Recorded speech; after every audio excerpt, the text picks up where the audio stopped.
예레미야 29장 15절로 우리 한번 조금 교독해 봅시다. 너희가 말하기를 여호와께서 우리를 위하여 바벨론에서 선자를 일으키셨느니라. 다윗의 왕자에 앉은 마음과 이 성에 사는 모든 백성 곧 너희와 함께 돌아가여 같이 하는 너희 형제에게 여호와께서 이와 같이 말씀하셨느니라. 만군의 여호와께서 이와 같이 말씀하시되 보라 내가 칼과 기근과 전염병을 그들에게 보내어 그들에게 상하여 먹을 수 없는 몹쓸 무화과 같게 하겠고 내가 칼과 기근과 전염병으로 그들을 기다리게 하며 그들을 세계 여러 나라 가운데에부터 학대를 당하게 할 것이며 내가 그들을 쫓아낸 나라들 가운데에서 저주와 경악과 주소와 수모의 대상이 하게 하리라. 다 같이 여호와의 말씀이니라. 너희들이 내 말을 듣지 않았기 때문이니라. 내가 내 종 선자들을 너희에게 꾸준히 보내었으나 너희는 그들의 말을 듣지 않았느니라. 여호와의 말씀이니라. 아멘. 이스라엘 나라가 이미 무너졌고요. 또 남쪽 유다마저도 이제 포로로 잡혀가게 됐습니다. 이제 국군이 완전히 기울었다고 할 수 있죠. 그런 상황에서 내부에서는 매우 혼란이 왔습니다. 한편에서는 우리 하나님이 얼마나 위대하신 분인데 우리를 이렇게 연약하게 이렇게 망하도록 내버려 두시겠느냐. 틀림없이 우리를 보호하시고 끝까지 지켜주실 것이다. 이렇게 말하는 자가 있고요. 또 한편에서는 이미 하나님은 우리를 저 이방의 파시기로 작정하셨으니 솔직히 다 항복하고 그냥 순순히 포로 가가지고 거기서 하루 이틀에 끝날 일도 아니니까 거기서 아예 결혼하고 집도 짓고 그곳에 정착하고 그렇게 살고 거기서 하나님 섬기면서 살아라. 땀만 먹지 말고 딴 생각하지 말고 그냥 하나님이 주신 것이라고 받아들이고 거기서 살아라. 그러다 보면 하나님께서 70년 후에 우리를 돌이키실 것이다. 이렇게 말하는 사람도 있고. 그런데 이제 이 백성들 입장에서는 어느 말이 좋겠어요? 전자가 아마 더 좋을 것 같아요. 그렇죠? 우리 하나님은 절대 우리 망하게 하지 않는다. 그러니까 지금 이미 잡혀간 것도 아마 2년 내에는 다 돌려보낼 거다.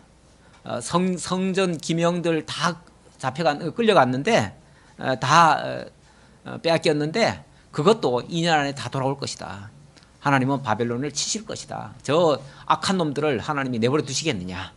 우리를 괴롭히는 자 하나님이 응징할 거다.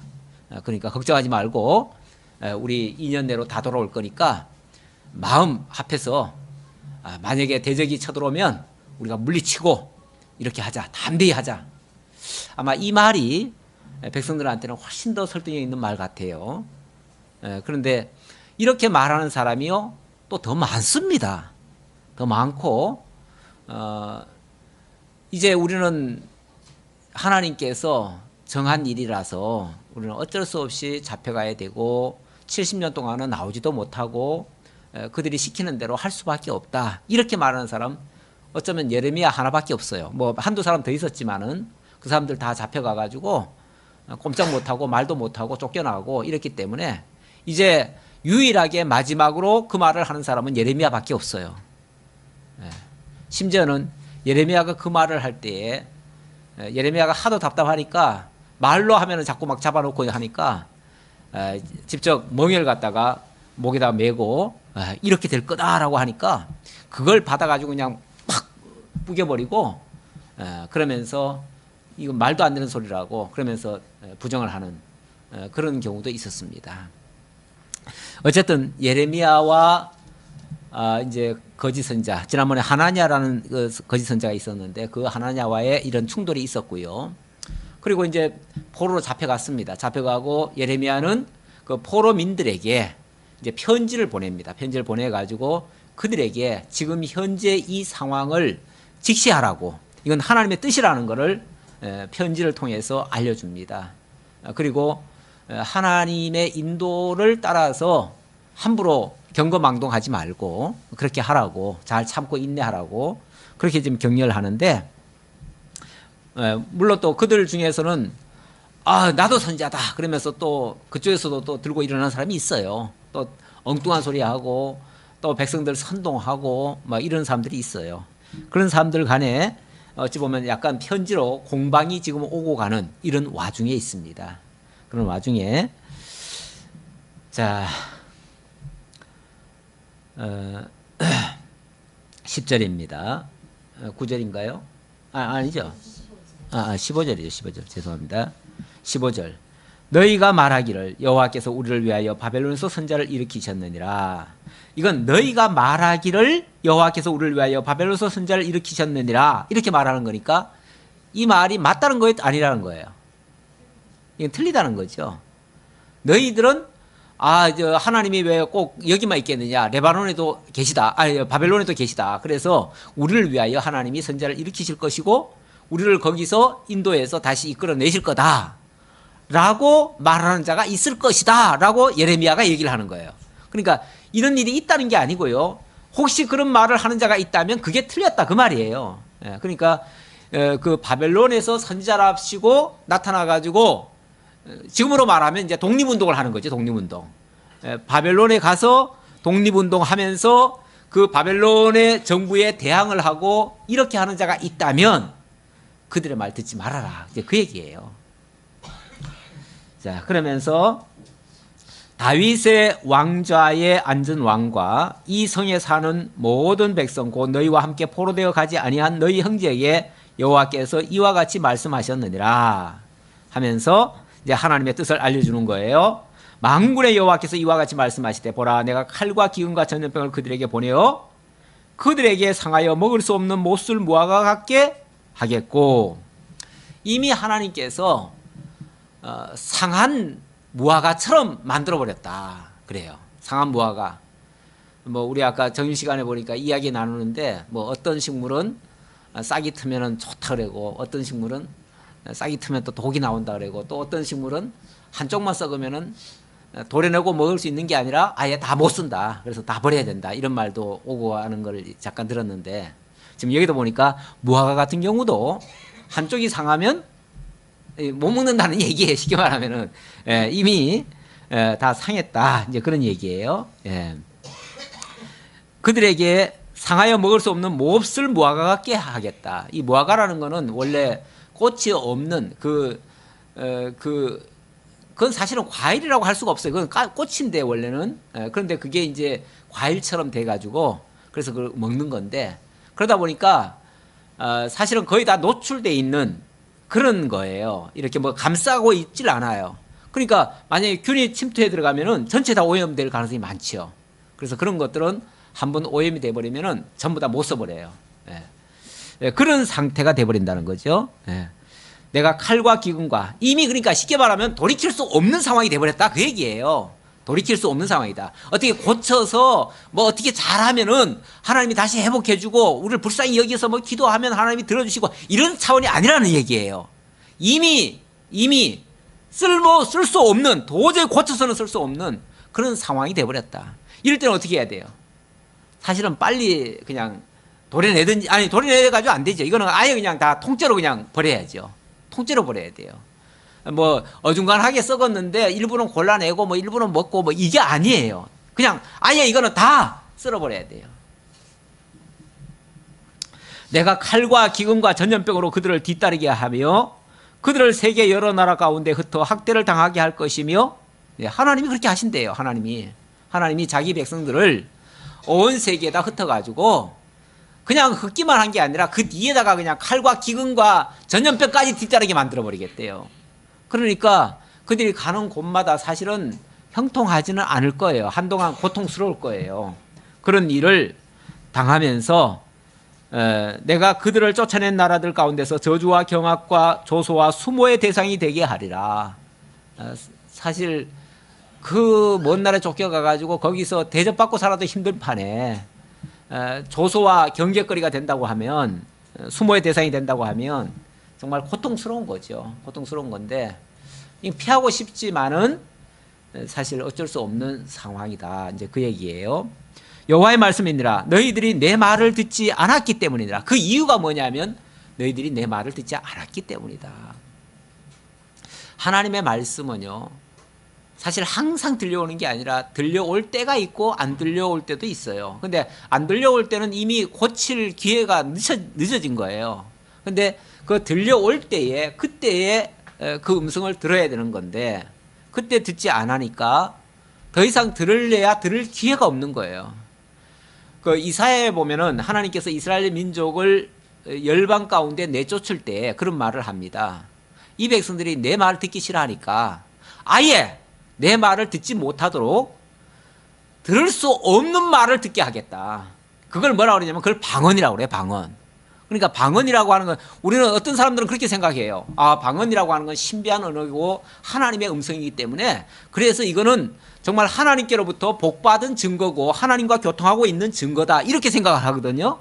근데 그게 아니고 성경적으로 말하면은 성경에서는요, 하나님이 정상적인 목소리로 정상적인 하나님의 종의 입술로 증거했을 때 그 말을 안 들으면 아, 너희들 안 듣는구나. 그렇다면 아예 듣지 못하는 곳으로 내가 보내주마. 그래서 듣지 말아야 할 소리를 듣고 엉뚱한 소리를 듣고 그래서 정말 고통 가운데 저주 가운데 들게 하기 위해서 방언을 들려주겠다. 그 말을 해요. 그러니까 성경적으로 말하면 방언이라고 하는 거, 역사적으로도 방언이라고 하는 거는 좋은 의미에서 온 게 아니에요. 그거는 정말 정상적으로 못 들을 때 비상수단이나 또는 뭐 저주의 수단으로 방언이 주어졌던 거예요. 그러니까 그 방언 받았다고 좋아하시면 안 돼요. 방언 어떤 의미에서 이 저주 때문에 아니 정상적이라면은 내 소리가 들려야 맞지 않아요? 그렇죠? 정상적이라면은 정상적으로 교통하는 게 가장 좋은 거지. 뭐 때문에 이상한 소리 듣고 거기에 또 무슨 통변의 은사가 있어가지고 어떤 사람이 또 통역을 해주고 그러면 제대로 그 뜻이 전달되는지 안 되는지도 알지도 못하겠고 결국은 속여먹기 딱 좋잖아요. 어차피 못 듣는 소리. 딴 소리로 해도 그냥 속여먹을 수도 있으니까 그거는 저주받기 딱 좋은 말일 수도 있어요. 오히려. 그래서 저주 가운데 들게 하려고 하나님이 제대로 알아듣지 못하게 만들고 엉뚱한 해석하게 만들고 그래가지고 결국은 헤어나지 못하도록 하는 일종의 저주의 심판적 성격이 있는 것이 방언이에요.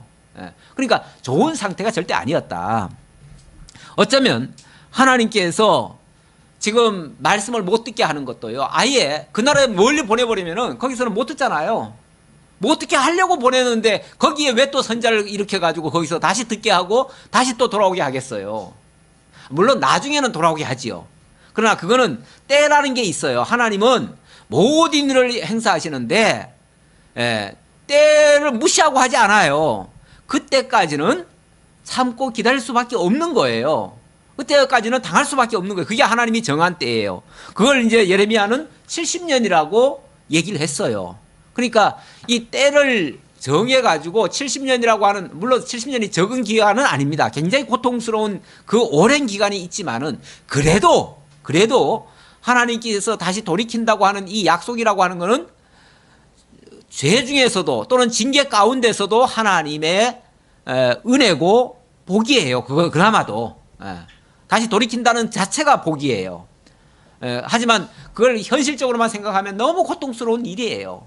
그러니까 이 복이라고 하는 것도 항상 그 저주나 어떤 그런 과정도 거치는 거예요. 이 세상에서도요, 항상 좋거나 항상 모든 일이 형통하거나 이런 거는 없어요. 때로는 조금의 어려운 과정을 거쳐서 거기에 도달하게 하는 거죠. 근데 그거를 그 순서를 만약에 뒤바꿔 가지고 먼저 나는 복부터 받고 시작하겠다 그러면은 고통스럽죠. 힘들죠. 그걸 이해가 잘 안 되죠.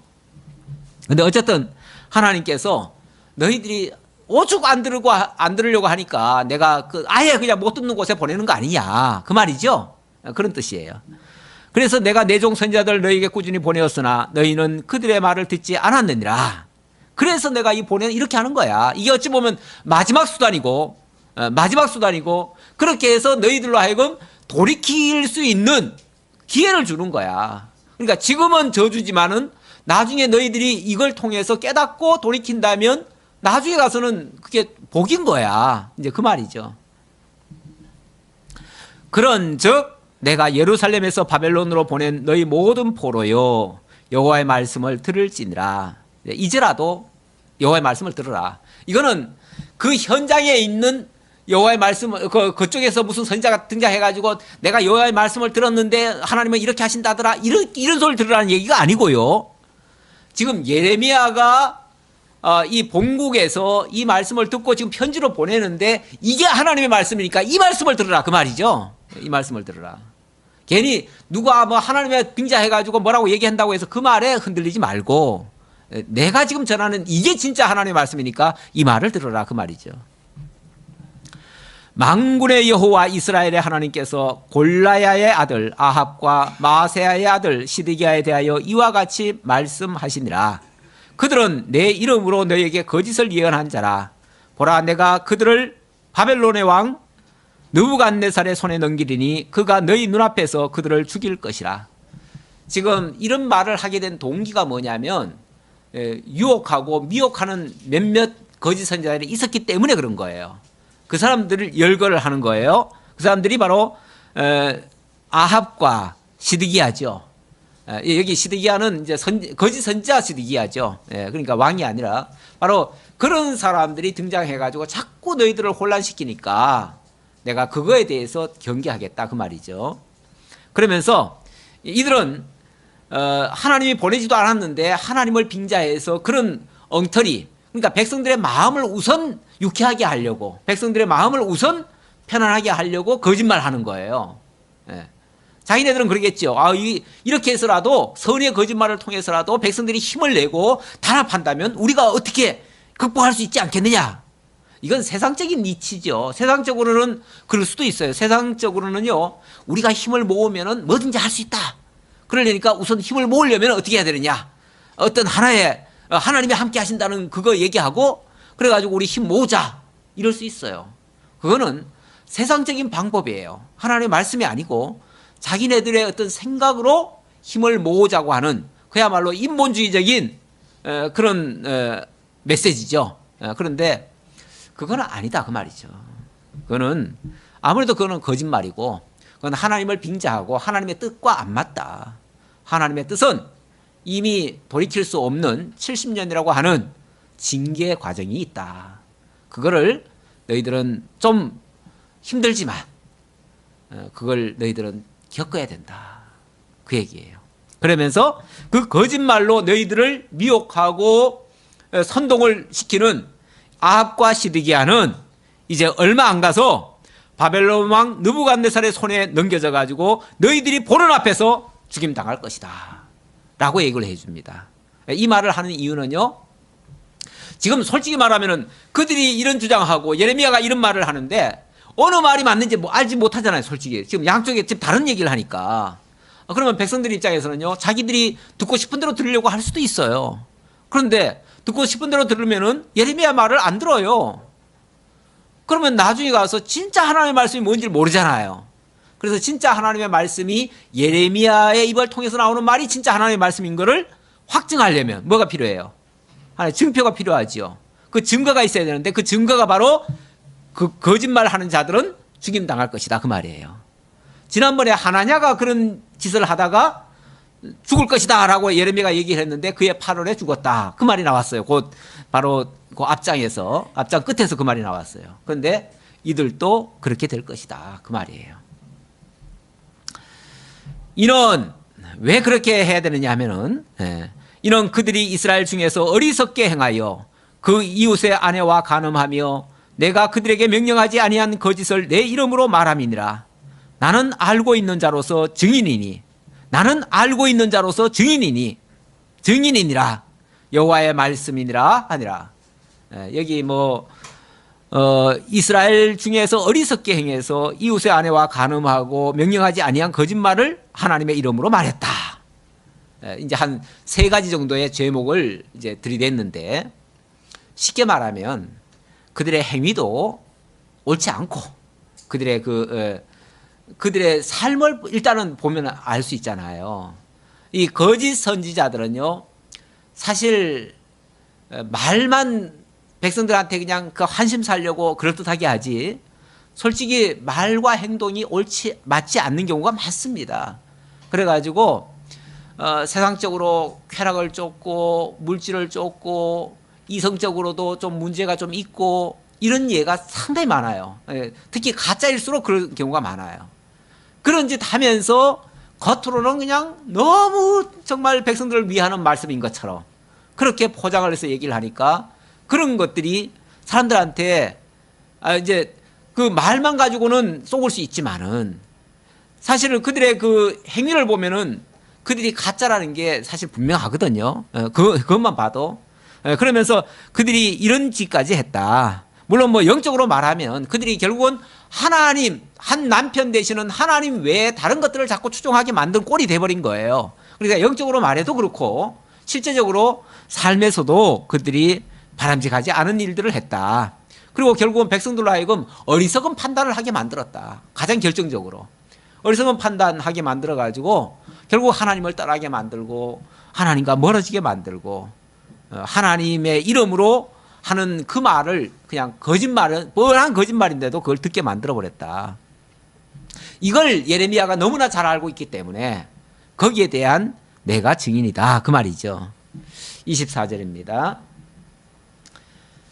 그래서 예레미야가 거짓 선지자들에게 또 좀 저주를 선언하는 그런 표현인데요. 너는 느헬람 사람 스마야에게 이같이 말하여 이르라. 또 이번에는 또 다른 가짜 선지자예요. 만군의 여호와 이스라엘의 하나님께서 이와 같이 말씀하여 이르시되 내가 내 이름으로 예루살렘에 있는 모든 백성과 제사장 마아세야의 아들 스바냐와 모든 제사장에게 글을 보내어 이르기를. 이 사람은 지금 바벨론에 있는 가짜 선지자입니다. 바벨론에 있는 가짜 선지자가 쉽게 말하면 예레미야 예루살렘으로 편지를 보낸 것 같아요. 보내가지고 거기 거기 제사장들한테 그 당시에 권력자라면은 이제 제사장이거든요. 아무래도 물론 왕도 있지만 왕은 뭐 어떻게 보면 허수아비 꼭두각시 왕이라고도 할 수 있고요. 백성들에게 환심을 사고 백성들을 지도하는 그런 어떤 실질적인 영향력을 끼치는 사람은 제사장이에요. 제사장인데 그 제사장에게 편지를 보내온 거예요. 이 가짜가. 그래가지고 나도 하나님의 선지자인데 하나님께서 내게 말씀하시기를 이렇게 말했다. 그런데 너희 본국에서 지금 예레미야가 자꾸 이렇게 백성들을 자꾸 요란스럽게 백성들에게 쉽게 말하면은 막 불안하게 자꾸 그런 말을 하니 왜 너희들 왜 그 예레미야 입을 못 다물게 하냐? 예레미야 좀 잡아놓고 예레미야 그냥 뭐 귀향을 보내든지 아니면 죽여버리든지 그래야지 왜 그거를 가만 내버려 두고 있느냐? 이런 식으로 편지를 보낸 것 같아요. 그런 거에 대한 예레미야가 그렇게 하는 거에 대해서 쉽게 말하면 예레미야가 틀렸다는 것을 이야기하고 예레미야에게 저주를 하는 그런 장면입니다. 자, 그래서 25절 다시 읽어볼게요. 만군의 여호와 이스라엘의 하나님께서 이와 같이 말씀하여 이르시되, 이게 그러니까 스마야가 하는 말이에요. 내가 내 이름으로 예루살렘에 있는 모든 백성과 제사장 마아세야의 아들 스바냐와 모든 제사장에게 글을 보내어 이르기를. 이거는 저건가요? 예레미야가 하는 말이죠. 예레미야가 하는 말이고 이제 그렇게 왔다는 것을 가지고 예레미야가 얘기하는 거죠. 여호와께서 너를 제사장 여호야다를 대신하여 제사장을 삼아 여호와의 성전 감독자로 세우심은 모든 미친 자와 선지자 노릇을 하는 자들을 목에 씌우는 나무 고랑과 목에 씌우는 쇠고랑을 채우게 하시면을 이제 내가 어찌하여 너희 중에 선지자 노릇하는 아나돗 사람 예레미야를 책망하지 아니하느냐, 이렇게 말하는 거죠. 쉽게 말하면은 그쪽에 스마야라는 사람이 이쪽에 제사장한테 편지를 보내가지고 왜 그 예레미야 안 잡아넣냐 그 말이에요. 하나님이 너한테 그런 권한을 준 거는 저렇게 예레미야 같이 저런 미친놈, 여기 미친 사람이라고 했지만은 사람이 이게 원래 놈자자거든요. 그러니까 직설적으로 말하면 이게 뭐 좋은 말로 했겠어요? 미친 사람, 그 예레미야를 가리켜서 미친 사람이라고 얘기하는 거예요. 그러면서 저 미친놈이 저렇게 쓸데없는 말을 하는데 왜 저걸 안 잡아놓고 그랬냐 그 말이죠. 그런 놈에게 뭐 해야 돼요? 멍에를 씌워야 되는데, 멍에를 씌운다는 게 뭐예요? 감옥에 가다 넣으라는 거죠. 그들의 입을 틀어막고, 예, 멍에를 씌우고, 입도 그냥 막고, 예, 꼼짝 못하도록 이렇게 막아야 되는데, 왜 그거 안 막고 내버려둬가지고 예레미야로 하여금 자꾸 이런 분란스러운 말을 하게 만드느냐, 그 말이죠. 원래 진리를 말하면은 좀 껄끄러우신 분들이 많아요. 예. 정말 참 이 세상적으로 뭔가를 하고자 하는 방법을 쓰고 뭘 하고자 하면요, 이 진리에는 충돌이 되거든요. 그래서 바른 진리를 얘기하면 껄끄럽고, 그런 사람들이 귀찮고, 그런 사람들이 때문에 소위 말해서 자기네들이 하는 일이 지금 막힌다라고 생각하는 경우도 있어요. 그러면 그런 사람들의 입을 막기 위해서 때로는 뭐 좀 안 좋게 표현하든지, 그들을 활동을 못하도록 제약을 가하든지 이렇게 하기를 원하는 경우도 있어요. 사실 지금도 그런 경우가 종종 있는데 지금 여기도 그런 말이에요. 그러면서 왜 예레미야를 그렇게 말하도록 내버려 두느냐, 그 말이죠. 책망하든지 잡아넣든지 입을 봉하든지 해야지 왜 안 하냐. 직무유기다. 쉽게 말하면 너들 직무유기다. 제장들 보고 그렇게 얘기하는 거죠. 그가 바벨론에 있는 우리에게 편지하기를 오래 지나야 하리니 너희는 집을 짓고 살며 밭을 일구고 그 열매를 먹으라 하셨다 하니라.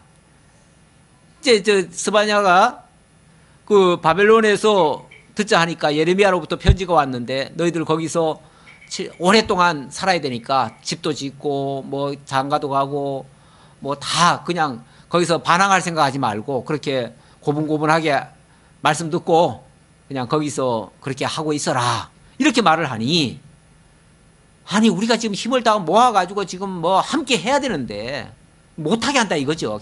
계속 예레미야 때문에 쉽게 말하면 우리 못 해먹겠다 이 소리죠.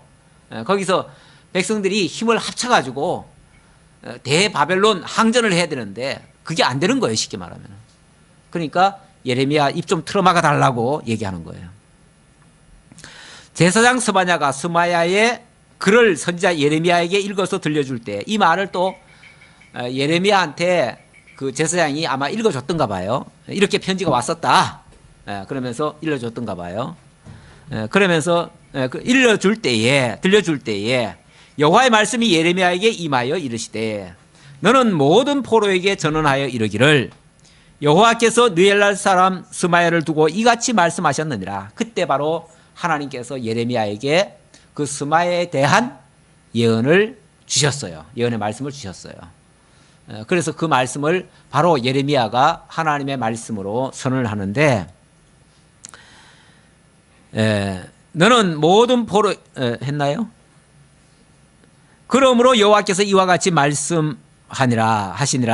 보라, 내가 느헬랄 사람 스마야와 그의 자손을 벌하리니 그가 나 여호와께 패역한 말을 하였기 때문에 이 백성 중에 살아남을 그의 자손이 하나도 없을 것이라. 아예 그 스마야의 집안에 씨가 멸해질 정도의 그런 일이 있을 것이다. 이게 이제 일종의 저주죠. 이건 이제 이게 예레미야 입으로 하는 말이지만 지금 하나님의 말씀이에요. 하나님이 지금 예레미야 입을 통해서 그렇게 될 것이라고 하는 예언의 말씀입니다. 내가 내 백성에게 행하려 하는 복된 일을 그가 보지 못하리라 하셨느니라.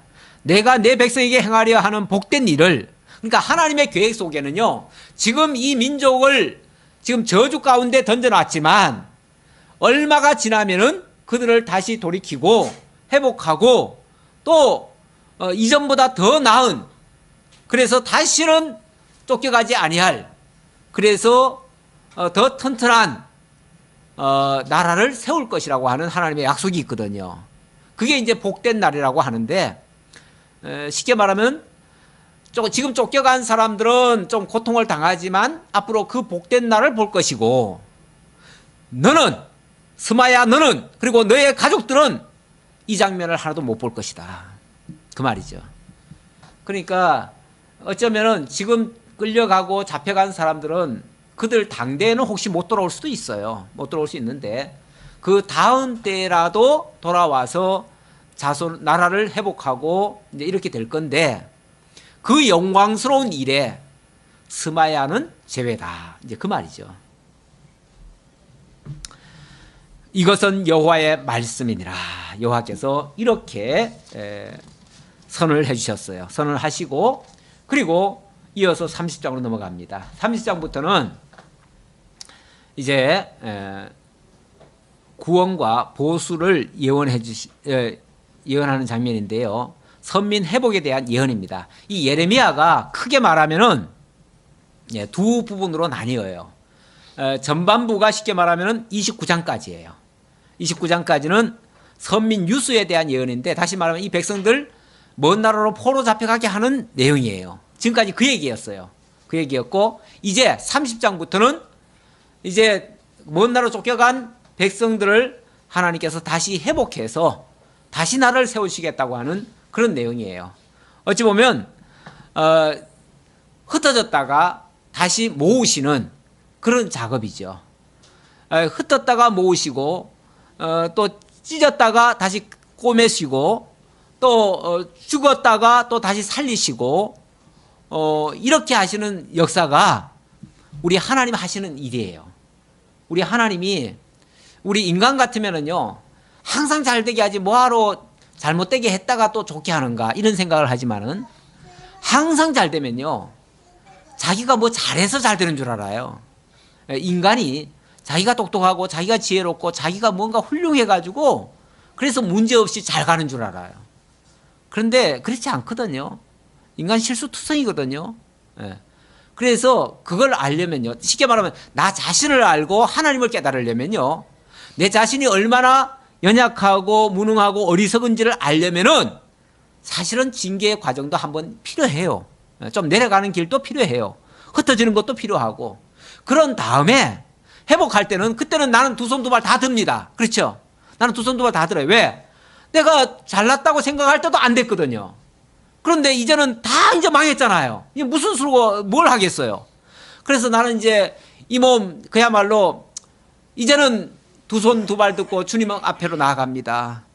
주님이여 이 손을 잡아주소서 하고 그냥 항복할 때, 그때 하나님이 내가 도우리라, 내가 함께하리라, 내가 너를 다시 회복하리라 하시면서 해주시는 거죠. 그리고 나면은 나는 아무것도 한 게 없는데 진짜 하나님이 하셨구나, 그래서 하나님이 하시는구나 라는 걸 깨닫고 하나님 앞에 감사와 찬송과 영광을 돌리게 되겠죠.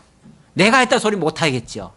이렇게 해서 하나님이 항상 믿음의 사람들 가만히 보면 좀 낮추시고 높이시는 이런 역사들이 있어요. 대표적인 사람이 그 모세 아닙니까? 모세 그 옛날에 잘났잖아요. 40세까지는 잘났잖아요. 왕이었잖아요. 아니 왕자였잖아요. 그때는 하나님이 안 써요. 안 쓰고 뭐 합니까?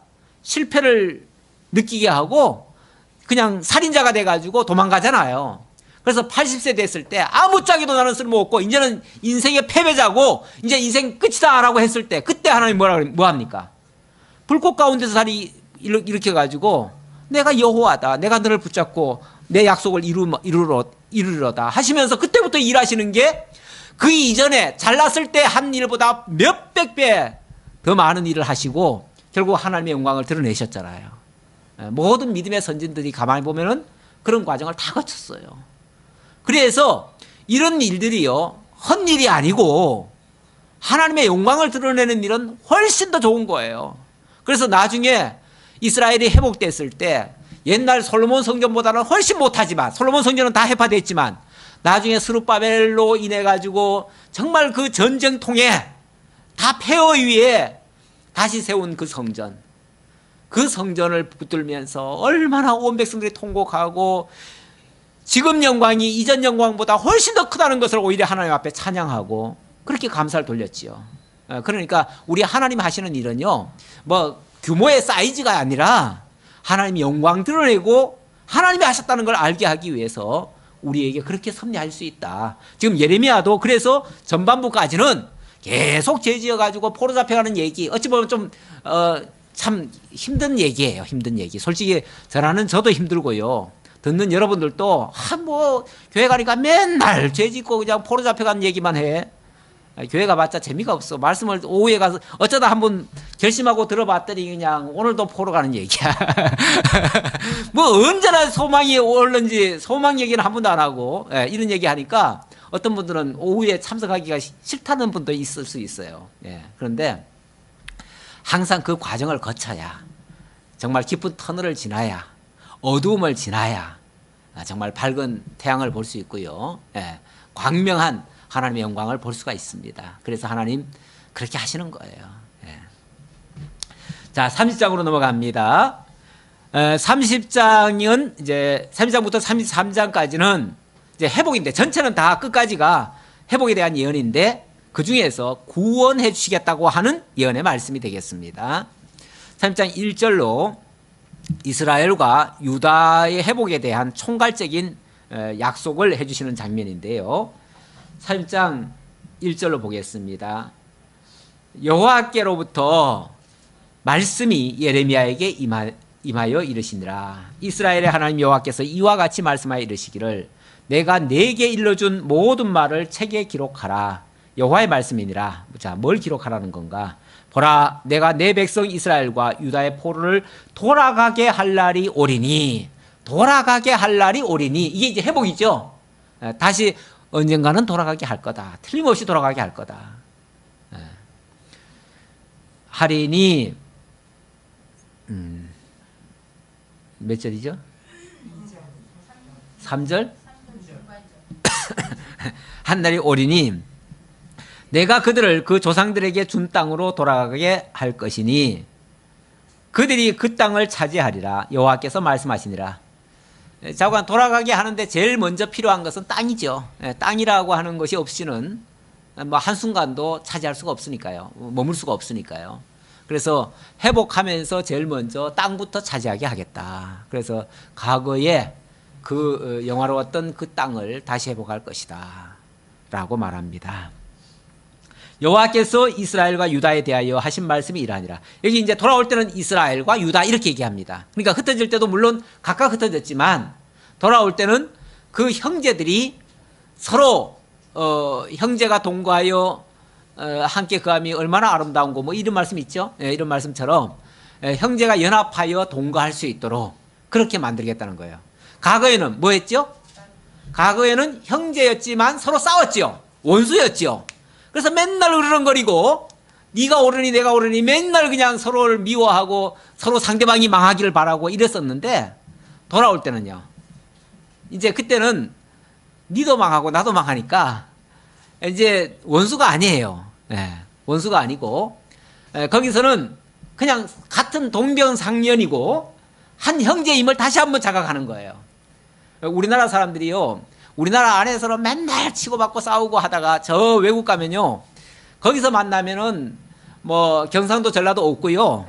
좀 더 나아가면 남한 북한도 없어요. 그쪽에 저 외국에 나가면 그냥 심지어는 북한 사람 만나도 반갑고요. 그래서 뭐 운동 경기 있으면 북한 사람 이기라고 막 응원해줘요 또. 그러니까 사실 우리 안에서만 어떤 이해관계 때문에 지금 으르렁거리는 거지.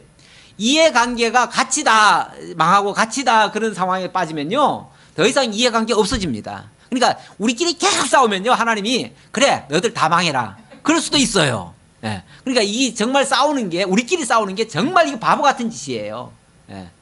뭐 맨날 보면은 정치계에서도 뭐 우리나라 막 무장을 해서 북한을 막 어떻게 부셔야 된다. 그래서 통일을 해야 되고 막 무력으로라도 해야 된다. 뭐 이런 얘기하는 사람들도 가끔 있는데 정말 무책임한 얘기예요. 그래가지고 해결나지 않습니다. 절대.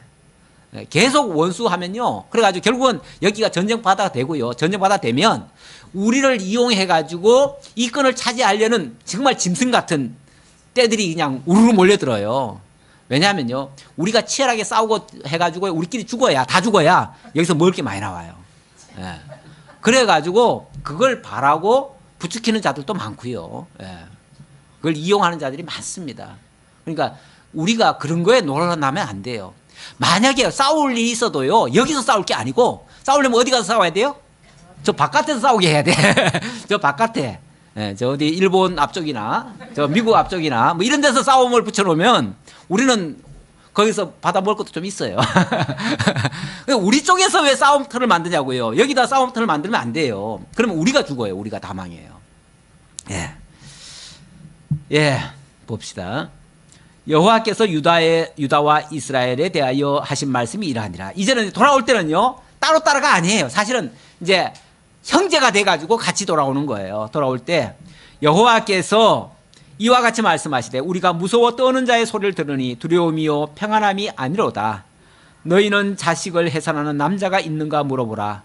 어찌하여 모든 남자가 해산하는 여자같이 손을 자기 허리에 대고 모든 얼굴이 겁에 질려 새파래졌는가. 원래 여자분들이 아기 낳을 때 그렇게 온몸이 다 새파라질 정도로 되겠지요. 되는데 어려운 상황에 놓이면요, 남자라고 별 수 없습니다. 남자가 집안에 여자 앞에서는 큰 소리 치지만요, 저 밖에 나가면은 별볼일 없어요. 거기 가서 다 기죽어서 살아야 돼요. 지금 새파랗게 질린다잖아요. 이 전쟁통 앞에는 다 이렇게 된다는 거죠. 예. 슬프다 그날이요, 그와 같이 엄청난 날이 없으리라. 그날은 야곱의 환난의 때가 되미로다. 그러나 그가 환난에서 구하여 내음을 얻으리로다. 그런데 이 모든 과정을 거치고 나면 하나님이 구원으로 인도해 주실 것이다, 그 말이죠. 그러니까 이걸 안 거치고 한다는 게 아니고요, 반드시 거친 후에 이런 영광의 날이 올 것이다, 그 말이죠. 만군의 여호와의 말씀이니라. 그날에 그 이제 회복의 날에 내가 내 목에서 그 멍에를 꺾어버리며 내 포박을 끊으리니 다시는 이방인을 섬기지 않으리라. 그때 되면, 그때는 이제 완전한 회복을 해서 이전에 불안하던 그런 상태가 아니라 이제 완전한 이제 회복의 상태로 만들어주겠다, 그 말이죠. 그러면서 그때는 그들은 그들의 하나님 여호와를 섬기며 내가 그들을 위하여 세울 그들의 왕 다윗을 섬기리라. 그때 가면 진정한 하나님, 참 하나님을 만나고 또 그 하나님이 세우신 다윗 왕을 섬길 것이다. 다윗 왕. 물론 육신적으로는 지금 다윗의 왕위가 이제 끊어졌다가 이제 회복될 것을 얘기하겠지만, 더 궁극적으로 말하면 다윗의 왕위로 오실 예수 그리스도, 그 그리스도로 말미암는 영원한 왕국, 그것이 이루어져서 그 나라를 통해서 영원토록 하나님이 통치하시는 그 나라로 이루어 줄 것이다 라는 그런 약속의 말씀이죠. 그러니까 이건 먼 미래 예언의 말씀인데, 이 예언은 당장은 70년 후에 다윗 왕국이 회복된다는 얘기고 궁극적으로는 장차 예수 그리스도, 다윗의 왕위로 오실 예수 그리스도가 하나님의 나라를 완성하시고 그곳에서 영원토록 우리를 다스려 주실 것, 그걸 가리키는 예언의 말씀이다 라고 말씀드릴 수 있습니다. 여호와의 말씀이니라. 그러므로 나의 종 야곱아, 너는 두려워하지 말라. 이스라엘아, 놀라지 말라. 내가 너를 먼 곳으로부터 구원하고 내 자손을 잡혀가 이 있는 땅에서 구원하리니 야곱이 돌아와서 태평과 안락을 누릴 것이며 두렵게 할 자가 없으리라. 이 야곱은 옛 이스라엘이죠. 그리고 이스라엘은 이제 새롭게 다시 하나님의 사람으로 세움 받은 그런 이스라엘이죠. 그러니까 과거에 그런 자들을 하나님께서 다 그리스도 안에서 새로운 피조물로 거듭나게 해서 이제 하나님의 나라 백성으로 만들어 주시겠다라고 하는 그런 예언의 말씀이죠. 이는 여호와의 말씀이니라. 내가 너와 함께 있어 너를 구원할 것이라. 너를 흩었던 그 모든 이방을 내가 멸망시키리라. 그럴지라도 너만은 멸망시키지 아니하리라. 그러나 내가 법에 따라 너를 징계할 것이요 결코 무죄한 자로만 여기지는 아니하리라. 그러나 하는 말은 궁극적으로는 이렇게 회복하고 다 하지만은, 그러나 내가 너를 그렇다고 해가지고 너 죄 없다 이런 식으로 말하지 않겠다, 그 말이죠. 그러니까 어찌 보면요, 우리가 예수 믿고 구원 받으면 우리 가끔 그런 질문 하잖아요. 우리가 의인입니까 죄인입니까? 예수 믿고 나서 구원 받고 그 다음에 죄인이에요 의인이에요?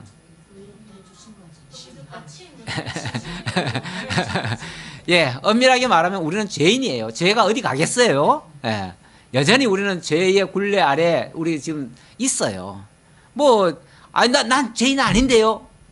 예, 그래봤자 내일 아침이면 또 재짓습니다. 그러니까 큰 소리 쳐봤자 별볼로 없어요. 그런데 그럼에도 불구하고 하나님이 우리를 넌 죄인이니까 정죄받아 이렇게 하시는 게 아니라 하나님이 의롭다라고 칭해 주신대요.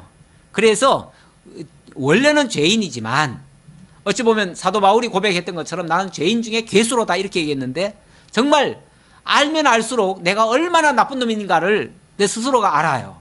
아는데 그래도 하나님이 죄인이라고 정죄하지 아니하시고 의롭다라고 칭해 주시니까 그게 은혜라는 거예요. 그게 감사하다는 거예요. 그게 너무 감사하다는 거예요. 그래서 하나님이 우리 자체를 죄인이 아니라는 건 아니고요. 그걸 어떻게 보면은 흔적처럼 가지고 있는 거예요. 우리가 흔적처럼 가지고 있을 때 뭘 하죠? 하나님 앞에 겸손하게 정말 하나님의 은혜가 아니면은 나는 살 수가 없습니다. 하나님의 도우심 아니면은 내가 살 수 없는 죄인입니다. 그래서 오늘도 하나님의 은혜를 구합니다. 하나님의 은혜에 부탁합니다. 하나님 인도해 주옵소서. 이런 자세로 나올 수 있는 거죠. 그게 하나님을 경외하는 마음이고 하나님 앞에 말씀 앞에 순종하는 마음이고 그래서 내 뜻대로 안 살겠습니다. 하나님 말씀하옵소서. 말씀대로 살겠나이다. 이렇게 하나님의 인도를 구하는 그런 상태가 되는 거죠. 기도하겠습니다. 아버지 하나님 감사합니다. 오늘도 베풀으신 은혜가 참으로 크고 감사합니다. 우리 스스로를 돌아보면 부족함 투성이고 연약함 투성인데 하나님께서 일일이 우리 자신을 보지 아니하시고 우리를 구원하신 그리스도 예수를 바라보시며 그리스도를 통해서 우리를 의롭다 칭해 주시고 하나님의 은혜 가운데 참여케 하시오니 참으로 감사합니다. 그리고 저희에게 정말 예수가 그리스도이심을 깨달아 알고 믿는 그 믿음을 가지고 이 거친 세상, 이 암울한 세상 믿음으로 살아갈 수 있도록 인도해 주셨사오니 아버지 하나님 용기 잃지 말고 힘 잃지 않고 강하고 담대함으로 굳세게 승리하며 살아갈 수 있는 저희 모두가 되게 하옵소서. 또 다시 만날 때까지 하나님 지켜주옵시고 간절히 바라옵고 예수님의 이름으로 기도하옵나이다. 아멘.